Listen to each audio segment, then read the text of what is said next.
Happy President's Day to everyone. Good to see you this afternoon. First of all, before I get to the topic of this specific media availability, I wanted to go back for a moment to the situation with the increasing challenge of flu in Arkansas. And we've had a rising number of deaths, as you know.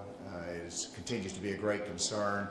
And so working with the Department of Human Services and the Department of Health, based upon their recommendations, we're going to do away with the pre-authorization requirement under Medicaid for Tamiflu.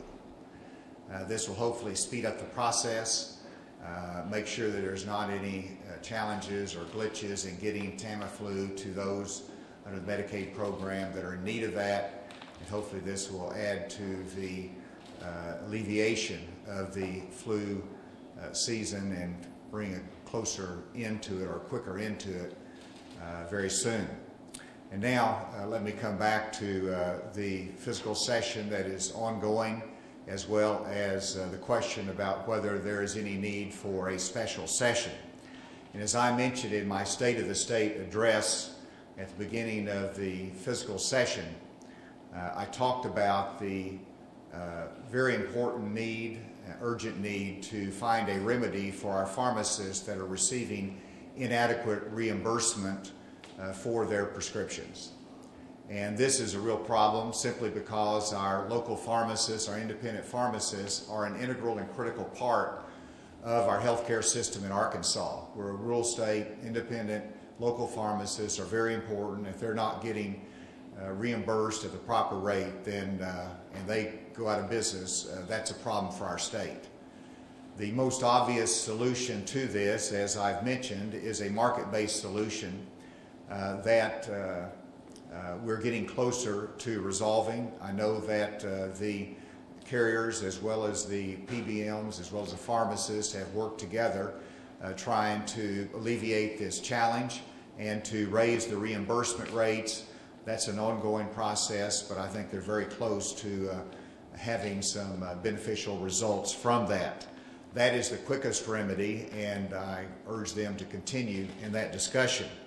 But the letter from President Dismang and Speaker Gillum advised me that there is a growing consensus in the General Assembly for legislation that will give the Insurance Department oversight authority over pharmacy benefit managers, or PBMs. As a result of this information, I will call a special session of the General Assembly following the fiscal session to address this issue of oversight responsibility of the Insurance Department over PBMs, and this is subject to a consensus being reached by the General Assembly on the language of that bill. As I've always said, there's two criteria for being on a special session call. One is that there's an urgent matter, and I believe there is because of the situation with the pharmacists, but secondly, that there's a consensus on the solution. And that is really what is necessary for something to be included on a special session call. There will be a call for the special session, and assuming there is a consensus, which I believe there is a growing consensus, then that would be included. Another issue that should be addressed in the call is the necessity of having an amendment to an Arkansas law, which is the open container law, that under federal mandate says is insufficient, and they will restrict our highway funding and if we do not remedy that. And that is at stake $11 million in highway funding that reduces the highway department's flexibility in the use of that $11 million. And I do believe there is a consensus to remedy that, and so I expect that that would be added to the call as well. I know that there are other matters that will come up between now and then, but each of those has to meet the individual test of an urgent matter that can't wait till next January in the regular session, and secondly, that has a consensus in the General Assembly for the solution. And I look forward to working with the President Dismang and Speaker Gillum as we proceed forward and identify the items that might be needed on the call. With that, I'm happy to take any questions. You said if there is a consensus, do you feel there's a consensus right now to be able to move forward? I believe that there is a consensus for oversight responsibility going to the Department of Insurance over pharmacy benefit managers. So there is a consensus in my judgment, and I think that's the same as what Speaker Gillum and President Dismang was saying. But we still have to develop the language of the specific legislation, and that's up to the legislative body to do that and to arrive at a consensus for it. Without seeing the specifics of such a bill, do you support putting those PBMs under the guise of the insurance department? I support giving the insurance department oversight, and that needs to be fleshed out in terms of the language. This has to be balanced, that it's my understanding that no state has really put PBMs under a regulatory authority yet. I know a number of states that are considering it, but I'm not aware of any other states. And so this is, you know, a bridge to give the insurance department oversight, but at the same time recognize that these are private commercial contracts, and we have a public interest because this involves Medicaid funds in a certain part, as well as commercial contracts, and the consumers are at issue here. But there has to be a balance in terms of the regulatory authority and the restrictions on that within the insurance department, but I do support giving them oversight authority. From talking to Blue Cross, it sounds like the carriers feel that one reason why they need to use PBM to negotiate this pricing model is that they worry that they won't stay underneath the budgetary cap set for Arkansas Works. So could you speak to that? And how do you, is that a valid concern for carriers? Oh, absolutely. Absolutely, because I have put pressure on the carriers to control their costs and to keep underneath the caps, and they've responded to that. And it's not just a pharmacy issue, but you know, they have reduced costs in other areas, and they have utilized PBMs. And you think about pharmacy benefit managers as utilized by some of the major corporations in Arkansas, and they're managed very well. It's a benefit, it's a cost savings for their members and their employees. And so we have to recognize that there's not something inherent that PBM should be abolished, or that's not a tool that should be used. It's just you've got to make sure that there's not too much of the margin taken out by the PBMs that is to the detriment of the pharmacist. And so you have to balance that. Those are commercial arrangements, but yes, we've put pressure on the carriers to control costs, and we're asking them now to make sure that's balanced as to who absorbs some of those cost control efforts. Since there are already some laws that were meant to address this issue, then how would giving the authority to the insurance department be an improvement over the current? Excellent question, and that raises going back to the question that was earlier asked about how much authority to give the insurance department and what's the goals of that. There's already laws under the MAC pricing, which is maximum allowable cost, and the requirement that PBMs and do not go beyond what is actually the cost to the pharmacist. So it's already a law in the books. And so the first obligation under oversight authority of the insurance department would be to make sure Arkansas law is followed. That's the most important objective, and I think that's what the pharmacists want to accomplish, is that right now we have the Attorney General that has to use the Deceptive Trade Practices Act, but that's probably a little bit difficult. And if you give the insurance department specific authority to enforce Arkansas law and have oversight over it, then there's a better mechanism to enforce existing Arkansas law. On another topic, Senator Garner's addressing that rule that all CCL instructors teach the enhancement class, and that he wants that to get fixed in either a special session or rulemaking. Democrats have their own proposal regarding guns and dorms. Do you expect either or both to be on the call? This special session is not about gun legislation, and I don't expect that to be on the call. In terms of Senator Garner's statement, he is correct, and this is a training issue, and it's not gun legislation. It's really a technical fix to our training requirements, and that is being fixed by rulemaking authority.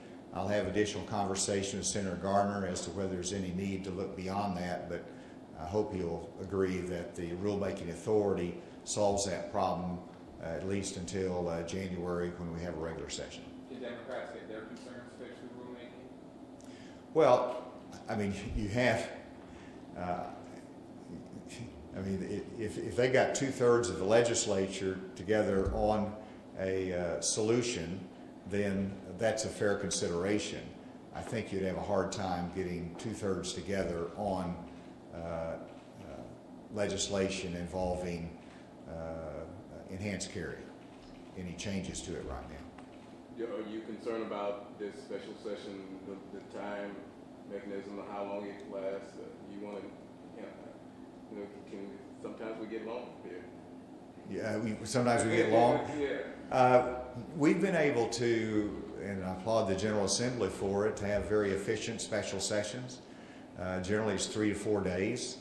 And if we have a limited number of agenda items and we get in there and we get to work, I would hope, and particularly when there's a consensus going in, we ought to be able to finish that in 3 to 4 days.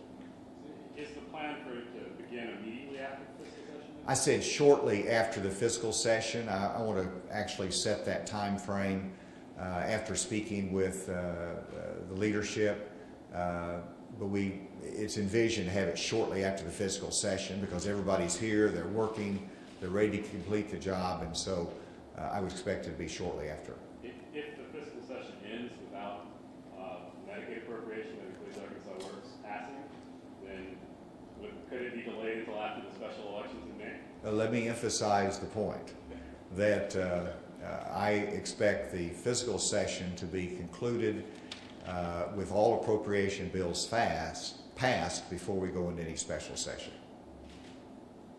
Why not take up the PBM issue as a non-appropriation bill instead of calling a special session? Well, it takes a 2/3 vote, and it both houses, and so it's just easier if it's done in a special session, and I think it is more consistent with the historic view of that constitutional amendment that provides the fiscal session is for budget matters. Obviously, it provides that there can be a 2/3 of both houses to introduce a non-fiscal matter, but I think it's a better procedure, and I think the leadership agrees that if you're going to have those items, to have it addressed in a special session. If the PBMs are close to reaching an agreement, or all the parties on the issue of PBMs, why is there an urgency still to pass legislation to address the issue? Well, because you want to be able to assure enforcement of Arkansas law in the future. And so there's not a comfortable mechanism for enforcing Arkansas law at the present. The insurance department does not have that authority. And so the oversight, the investigative capability of the insurance department in regards to Arkansas law, I think is an important matter for the future. And certainly the pharmacists believe that's an urgent matter, and I would concur with that. Isn't part of this whole problem with PBMs due to the structure of the fact that Arkansas Works uses the private market to just implement Medicaid expansion? I mean, it seems like if we just had straight regular Medicaid expansion, then we wouldn't be having this same issue. Is that correct? If you had straight Medicaid expansion where the 280,000 people on Arkansas Works is in the Medicaid program itself, then you've got a bigger cost issue because you have a fee-for-service model, And so the costs go up based upon that, at least in terms of the pharmacy side. And so this is something that is regulated by typical insurance criteria on setting rates, and so the private market does drive that. And so it's a matter of controlling costs. It's a matter of both the carriers making sure that they take the action to control cost, and they've done that. It's just we don't have the right balance yet. But it's more than a Medicaid issue or Arkansas Works issue. This issue on the pharmacists impact all commercial contracts on the marketplace. And so this is a larger issue than simply Arkansas Works. I think the letters that the legislative leader sent to you, they said they wanted signatures of 2/3 of the members. Do you expect that to be 2/3 of city members or total members? As to what goes on the call is the prerogative and responsibility of the governor. And but I do appreciate the wisdom of the legislative leadership, and whenever it takes a 2/3 vote of both houses to put a policy matter on a fiscal session, I think they're reasonable in saying that's an appropriate threshold for a special session. And the reason being, you want to make sure that you don't have a 1-vote margin going into a special session, and all of a sudden somebody decides to change their mind, then I'm sitting here in front of you saying, why did you all call a special session when you didn't have the votes in line? So you have to have a margin there, and I think they had a lot of wisdom in saying that having the same threshold as it would be in a fiscal session. All right, thank you very much. I appreciate you giving me attention on this day, and we'll probably see some of you tomorrow.